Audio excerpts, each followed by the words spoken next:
Caracas, Maracay, Puerto La Cruz, Puerto Ordaz, Barquisimeto, El Vigía, Mérida, Táchira, Margarita, Maracaibo, Maturín. Circuito Éxitos. Encontremos más motivos para compartir. Sonidos en primera fila. 7:30 minutos de la mañana. Gracias por acompañarnos en la señal de éxitos. Mire, posiblemente nuestro espacio con mayor sintonía de esas secciones fijas que tenemos toda la semana sea la agenda económica, esta que acabamos de tener con Luis Arturo Bárcena, siempre con la gente de Ecoanalítica.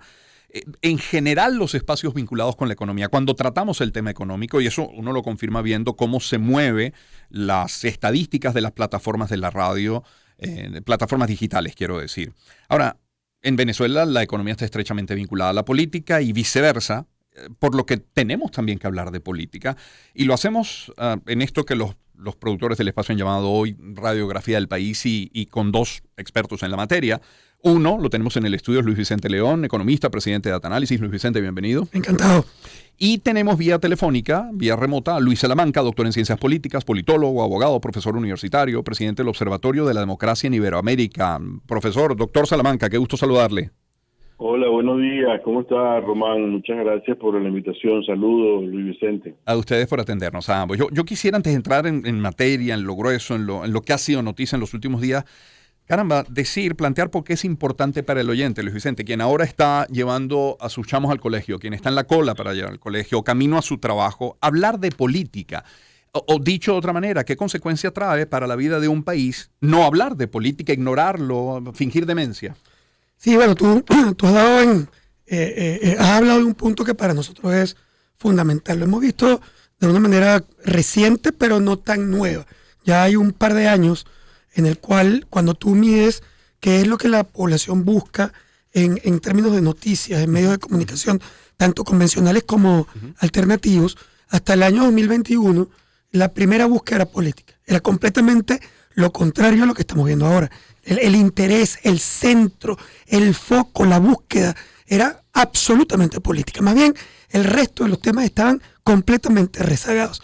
¿Cuándo cambia este proceso? Yo creo que en el año 2021, atado a una variable que era la esperanza de cambio. Es decir, cuando tú le preguntabas hasta el año 2020 a la gente, ¿cuál es la esperanza?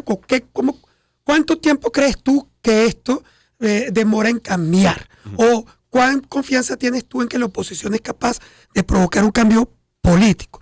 Hasta el finales del 20, ese número osciló entre 30 y 50% de la población. Es decir, la mitad de los venezolanos creían que se iba a provocar un cambio político en el corto plazo. Cambio que, por cierto, la mayoría quería y sigue queriendo.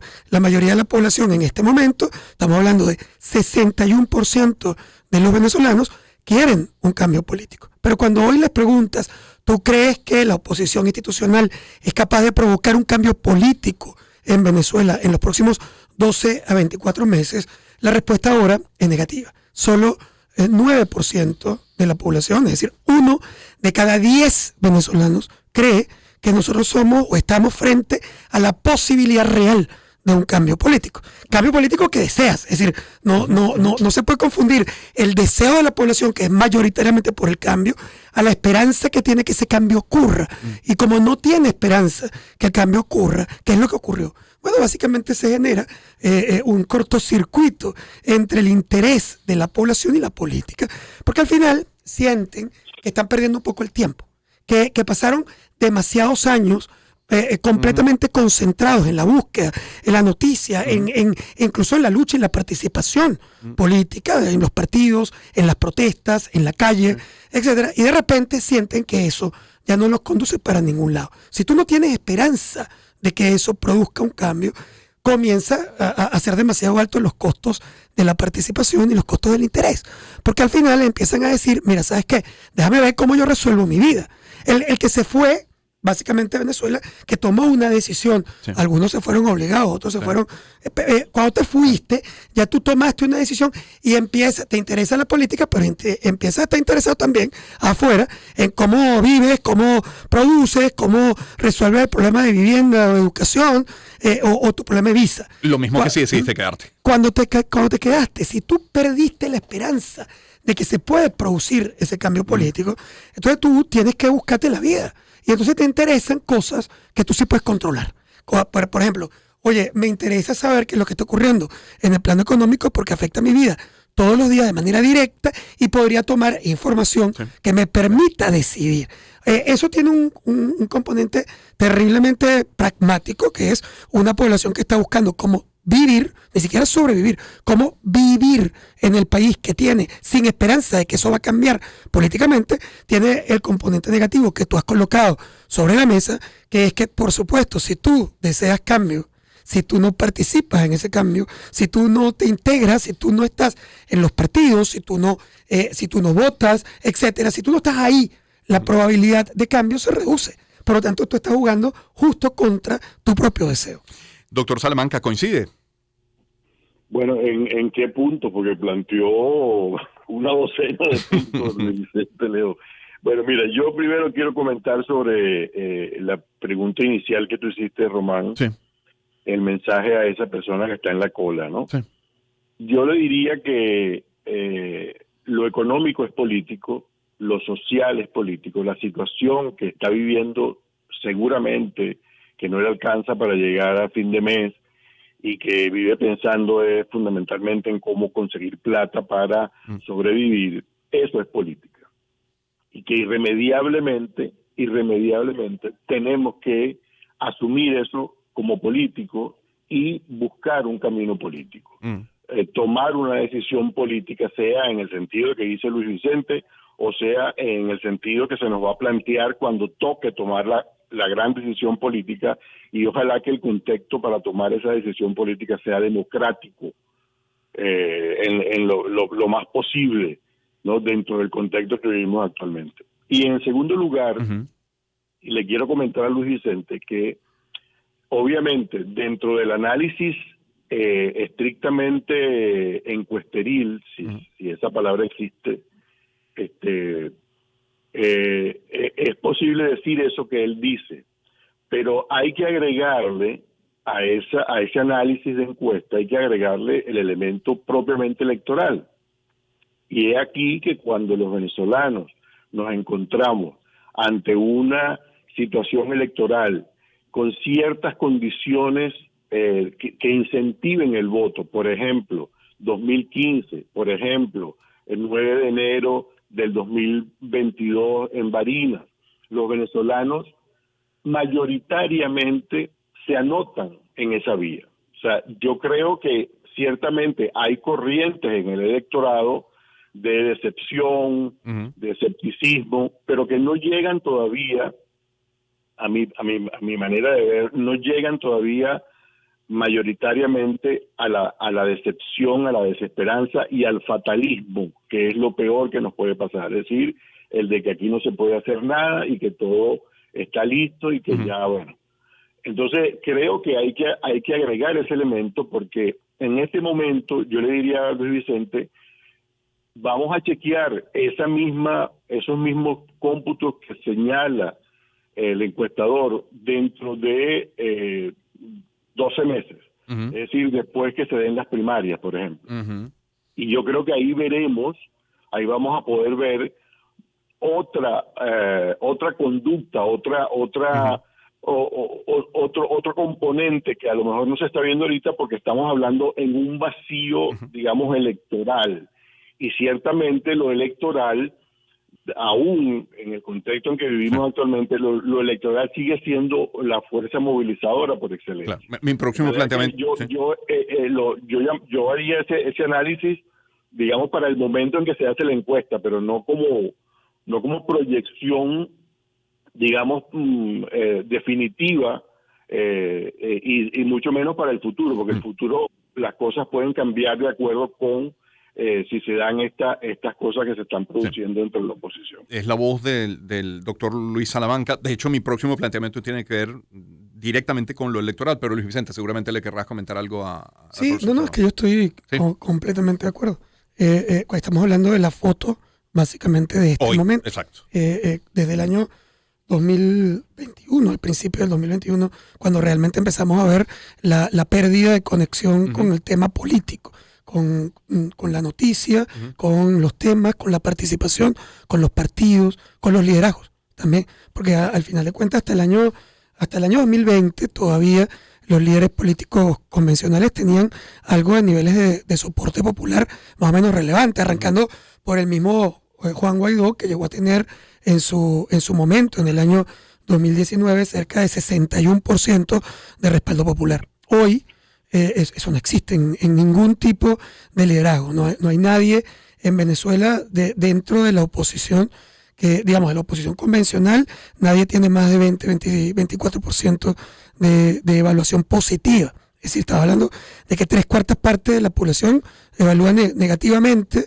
o en todo caso no evalúa los líderes opositores. Te aparece un par de líderes por encima, que tampoco es Maduro, porque no es un problema solamente de la oposición, es también un problema del gobierno. Te aparecen dos actores un poco diferentes, yo llamaría políticamente estrambóticos, que eventualmente sí te aparecen con altos niveles de evaluación positiva, porque son evaluaciones positivas no en la política convencional. Refiero al caso de Rafael Lacaba y me refiero al caso de los outsiders, porque ahí no te aparece solamente el que ha aparecido tanto en estos días, que es el Conde del Guácharo, sino que también te aparece Lorenzo Mendoza, te aparecen algunos actores que están como en un plano diferente al plano de la política convencional. Ahora, esto cambió del año 2021 ahora, y en efecto, como menciona Luis, básicamente tú estás estás en lo que llamamos el desierto. Cuando tú no estás en elecciones, en la política estás en el desierto. Es más complicado incluso la comunicación con la gente. Entonces, eso, pues, por supuesto, es normal que baje. Claro, bajó demasiado, pero es normal que baje. Y yo sí creo, básicamente, que vamos a ver algunas reactivaciones importantes alrededor de los eventos electorales. De hecho, ya comenzamos a hablar de política alrededor de las primarias. Claro. Y eso, de alguna manera, va a motivar, yo sí creo que va a motivar. El resultado puede ser bueno o puede ser malísimo. Es decir, las dos cosas pueden ocurrir, porque así como hay ejemplos en el cual alrededor de un evento electoral se remotiva la población, han habido eventos electorales donde la abstención ha sido la gran variable y termina entregando el poder a otros simplemente porque no votaste, ¿no? Y eso me deja las bases para el siguiente planteamiento. Comienzo ahora con el doctor Luis Salamanca. A ver, no suelo hacer preguntas muy largas, esta va a ser la excepción y corro el riesgo de que las respuestas de nuestros invitados hoy sean aún más largas y se nos lleve la media hora, pero creo que vale la pena. Son Luis Vicente León en el estudio, Luis Salamanca vía telefónica. A los ciudadanos, Luises, ¿a qué les gustaría ver de sus políticos de lado y lado? Es decir, por una parte, del lado oficial, ¿cuál es el principal desafío para el gobierno, para el Ejecutivo o meta en este año 2023, que de nuevo es un año de preparación, es un año preelectoral, es un año para a lo mejor sentar las bases y tener la mejor cara posible para 2024? En fin. Y del lado opositor lo mismo, la Comisión Nacional de Primaria anuncia ya esta fecha, este cronograma de trabajo. Como ven, la mera noticia. ¿Qué podría lograr una primaria exitosa? ¿Qué pasaría en el gobierno? ¿Cómo podría responder? ¿Qué pasaría en la oposición? Caso contrario, si no llega a ser exitosa, de gran participación, ¿cuáles serían las reacciones en ambos sectores? Luis Salamanca, adelante. Bueno, Román, mira, vamos a empezar por el gobierno, ¿no? Uh-huh. El gobierno está preparándose para para su campaña electoral. Uh-huh. Es decir, todas estas cosas que viene haciendo Maduro para generar una narrativa positiva sobre el país, de que el país se arregló, de que todo está más chévere, de que aquí hay muchos conciertos, etcétera, etcétera. Todo esto es buscando crear una atmósfera positiva acerca de este periodo, uh-huh, de estos años que él está en Miraflores. Uh-huh. Pero nosotros sabemos que esa no es la única carta que con la que se maneja el gobierno. Ojalá fuera esa, pues decir, bueno, yo como gobierno me presento con toda mi parafernalia, mi narrativa, mis obras, lo que he hecho y tal, y voy y compito con el otro que aspira a derrotarme y va a decir que eso no es suficiente y tal. Ojalá fuera así, pero hay cartas que están bajo la manga, que no sabemos cuáles van a ser, pero que se anuncia, que si el adelanto de las elecciones cuando lo consideren pertinente, que si la inhabilitación de candidatos, que si todo un paquete que nosotros sabemos que ya lo han aplicado en el pasado, y buena parte de lo que pueda acontecer ahorita y en el futuro inmediato está en el pasado, está en los datos del pasado. Eso por una parte. Entonces el gobierno está trabajando no como un candidato, como un Maduro como candidato convencional, sino como un personaje que aspira a la permanencia indefinida en su cargo, igualmente, es decir, eso está clarísimo, ¿no?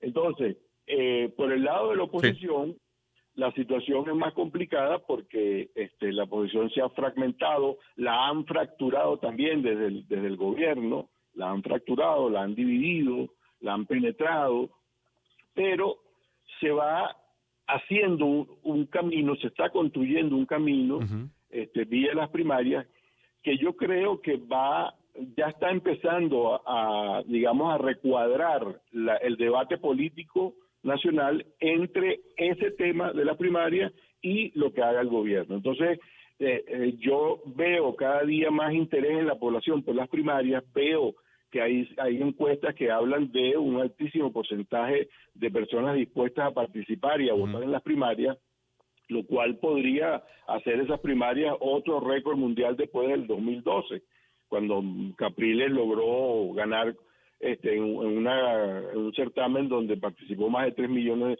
de personas.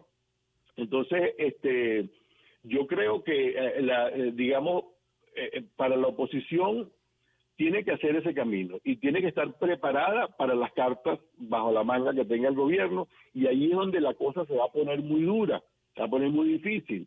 ¿Por qué? Bueno, porque tienes un candidato electo en primaria, legitimado por la población. Entre paréntesis, para mí el mejor candidato es la unidad, es decir, el que salga electo de ese proceso de debate abierto y legítimo, ese es el mejor candidato. La discusión sobre las credenciales particulares, si estudian o no estudian, eso más el programa, es decir, elección legitimada en unas primarias y un programa político para el país en los próximos años. Entonces, digamos que si la oposición logra eso, bueno, esa es una parte de todo el proceso que tiene que adelantar, y luego vendrá la respuesta del gobierno, ¿verdad? Y la consecuente respuesta de la oposición frente a eso. La voz del doctor Luis Salamanca en el estudio de Luis Vicente León. ¿Lo mismo, Luis Vicente, escenarios? Sí, bueno, mira, yo creo que ahí hay muchos elementos, ¿no? Yo arrancaría diciendo que el gobierno venezolano básicamente va a hacer absolutamente lo que pueda y lo que crea que tiene que hacer para evitar su pérdida de poder y la pérdida de la revolución. No está preparado el gobierno venezolano para simplemente perder unas elecciones y salir como en un proceso convencional y ponerle la bandita presidencial a un competidor. Eso no lo veo, por lo menos. Puede ser un error de percepción, pero yo no veo básicamente que el gobierno esté preparado para eso, porque estamos hablando que no es un gobierno convencional, es una revolución que ha anunciado que está dispuesta a quedarse como sea, que él lo ha hecho en el pasado, pero además que tiene un montón de costos de salida, costos de salida que se han construido alrededor de 20 y pico de años y que serían unos costos gigantes de salida. O sea, no es que tú saliste y te fuiste y te retiraste, no sé, en Berna, como Betancourt. Es decir, no, el tema es mucho más complejo que eso. Incluso en la campaña primaria hemos oído ya actores que participan en las primarias que han dicho que ellos quieren derrotar al gobierno para castigar lo que han hecho, para apresar a los culpables, etcétera. O sea que hay un elemento que, aunque no lo digan, está sobre la mesa, que es el costo de salida de ese gobierno. Y es tan elevado que para que tú te imagines un cambio, realmente tendrías que imaginarte previo a eso una negociación muy fuerte que garantice la reducción de los costos de salida para que ese evento no termine siendo simplemente un conflicto. Porque de lo contrario, tú lo que tienes es un kamikaze que en algún momento determinado, si se siente en peligro real, va a actuar como tal. Porque al final no te va a entregar el poder para que tú me destruyas. Eso no va a pasar. Es decir, la verdad es que estudiando teoría de juegos, tú sabes, o de negociación, sabes que este proceso requiere una negociación previa para resolverse. Y por ahora esa negociación no existe. Ojalá exista y camine. ¿Cuándo camina? Bueno, puede caminar si el actor se da cuenta que no tiene remedio. O sea, y por cierto, internamente, en sus propios sectores también se generan las fuerzas de presión de cambio. Entonces tú podrías ver todo esto cambiando y caminando hacia un proceso de negociación política. Pero eso va a ser obvio, o sea, lo vas a ver. Si tú no lo has visto es porque el gobierno todavía confía en que puede controlar ese proceso desde el punto de vista electoral. ¿Se puede equivocar? Claro, claro que se puede equivocar. Y ahí está el juego que la oposición básicamente tiene que plantearse. Es decir, si tú te planteas la idea de que no es posible cambiar, pues obviamente ya perdiste. Y no, si tú miras la experiencia, por ejemplo, de Ortega en Nicaragua contra Violeta Chamorros. O sea, cuando tú participaste, Ortega jamás pensó que él iba a perder esa elección. Es decir, no se lo decían las encuestas, por cierto, en su momento. No. La dinámica planteaba que él iba a ganar y por eso permitió que rodara el proceso. Y se le vino encima un error, como se le vino encima un error a Fujimori, a pesar de que controlaba toda la institucionalidad. Y Toledo gana la elección y en ambos casos, ambos intentan preservar el poder, más todavía Fujimori, pero la dinámica, la fuerza, la participación electoral fue tan grande que ya era imposible evitar la fuerza de esa población en calle para construir un momentum de lucha política que lo sacó del juego. Ahí es cuando se puede producir realmente un cambio. Ahora, ¿por qué el gobierno va a la elección y por qué podría negociar algo distinto? Bueno, porque a la vez él quiere, Maduro quisiera ir a esa elección y ganarla, no solamente porque adelantó la elección, impidió que participen todos, la nicaragüización del proceso, porque al final de cuentas eso es lo que tiene hoy de alguna manera, un gobierno que no está muy reconocido, problemas importantes de conexión internacional. Maduro tiene frente a sí la posibilidad de generar algunas flexibilizaciones políticas, algunas negociaciones con su adversario, dejar correr el proceso hasta una elección en el que él cree que puede ganar si se mantiene la división opositora y la abstención, que son las dos variables donde el gobierno va a trabajar. Yo creo que el gobierno va a trabajar duro en garantizarse que la oposición vaya a esa elección dividida.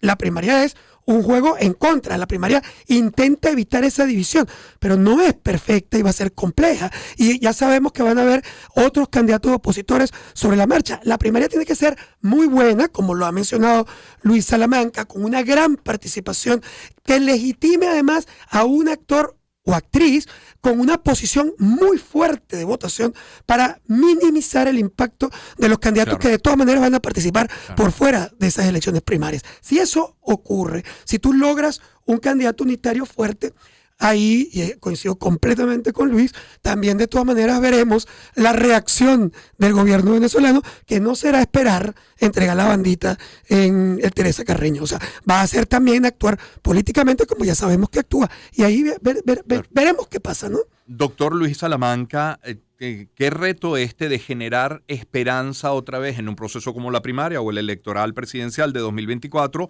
pero manejando eficazmente las expectativas? Porque si no, lo que está garantizado es una tremenda frustración. Pues sí, tienes toda la razón, Román, pero creo que la gente está valorando muchísimo el esfuerzo de la Comisión Nacional de Primaria, que en medio de las dificultades, en medio de las carencias de recursos, de falta de dinero, han venido sacando la tarea y tenemos una fecha, tenemos un cronograma. Y te digo, yo veo con mucha esperanza y con mucho interés a la gente asomándose a ello. Es cierto lo que decía Luis Vicente, que en los años previos hubo una suerte como de debacle del interés político, ¿no? La gente se vino abajo con eso, al ver que ninguno de los sectores ha logrado resolver su situación material, sacarla del pozo, digamos, bueno, mucha gente, no la gente en general, mucha gente, afortunadamente todavía minoritaria, empezó a criticar a los políticos, a todos los políticos, a la política, y se produjo ese efecto que señalaba Luis Vicente al principio, de una suerte de desbandada de los políticos. Yo tengo muchísimos amigos decepcionados, a los cuales el mensaje que les transmito es, mira, está bien, tienes toda la razón porque no ha ocurrido cambio político y no han mejorado las condiciones, sino que han empeorado. Pero tú no puedes tirar la toalla, tú tienes que seguir peleando porque la política te va a seguir tocando la puerta, metiéndose en tu casa, bajándote el sueldo, impidiendo que la economía se desarrolle, porque estamos en materia económica, yo no soy economista, pero yo lo que observo como ciudadano es que estamos metidos en un círculo vicioso del cual no salimos. Y lo ves cada cierto tiempo con la cuestión de la reconversión, los aumentos del salario mínimo, que se vuelven a perder tras unos meses y tal, tras la euforia inicial con el aumento del sueldo, la gente después se desengaña y se da cuenta. Entonces, eso es política y la gente tiene que saber que tiene en su mano una posibilidad cierta de poder tomar esa decisión, de construir esa decisión con otros venezolanos. Y entonces allí cambia el parecer de muchos amigos. Dice, bueno, visto así, me parece que sí vale la pena. Y eso es lo que justamente, ese es el mensaje que tiene que ser transmitido. El mensaje de que sin lo político no podemos cambiar a los políticos que toman las decisiones de política económica, sociales y de todo tipo que nos afectan en nuestras vidas. Entonces, estamos atrapados en la política y tenemos que entonces utilizarla de una manera proactiva, inteligente, y buscando el cambio político, porque ciertamente, como decía Luis Vicente, hay una matriz todavía fuerte de venezolanos que quieren el cambio político, eso está claro. Lo que no estaba muy claro hasta ahora era el instrumento a través del cual, el sujeto a través del cual, pero ese no puede ser otro sino la oposición. Y efectivamente van a surgir candidatos por fuera del candidato unitario, pero yo tengo digamos la convicción de que cualquier otro candidato fuera del candidato unitario va a tender a perder importancia dentro del proceso político posterior. O sea, no va a contar mucho. Traerá unos votos, agarrará unos votos, pero no va a significar, digamos, una afectación grave para el candidato unitario opositor. Doctor Salamanca, gracias por habernos acompañado esta mañana. Bueno, gracias a ustedes. Mira, me dejaste con la palabra en la boca todavía. Tengo muchas ganas de seguir hablando, pero bueno. el tiempo nos está sacrificando, pero haremos la segunda parte si lo aceptan, lo hacemos pronto. ¿Les parece? Bueno, cómo no. Gracias, doctor Salamanca. Luis Vicente, igual gracias. No sé si ya hay alguna o algunas precandidaturas de cara a las primarias que merezca la pena, digamos, reconocer por sobre otras. Cada vez que me preguntan eso, se monta una zampablera, porque resulta que hay un problema de interpretación de información, porque la gente no tiene por qué entenderlo. Es un tema más estadístico que convencional. Sí. En este momento, la mayoría de la población está desconectada y el gran trabajo es conectarlo. Como está desconectado, los líderes son muy pequeños. Es una batalla entre liliputienses en este momento. Cuando vayamos acercándonos, probablemente algunos candidatos podrán fortalecerse. Pero en este momento, cuando tú miras las encuestas, en la disposición de voto, el líder que más tiene, que son 2%, los que más tienen 13% de disposición de voto. 13. O sea, eso es nada. 13 y 6, 13 y 8, 13 y 9, termina siendo prácticamente lo mismo, porque alrededor de cualquier pequeño evento de aquí a la primaria, eso se te voltea. ¿Quiénes están? Sí, hay unos actores en la batalla en términos de votos. ¿Quiénes están en la batalla en términos de votos? Está, en efecto, el Conde del Guácharo, María Corina Machado, Manuel Rosales. En votos están ellos tres relativamente cercanos. Podríamos decir que todos ahí empatados. Ahora, todos frente a nadie. Es decir, nadie es el candidato más fuerte y más popular de Venezuela en este momento. O sea, si tú me preguntas a mí, ¿quién va ganando? Nadie.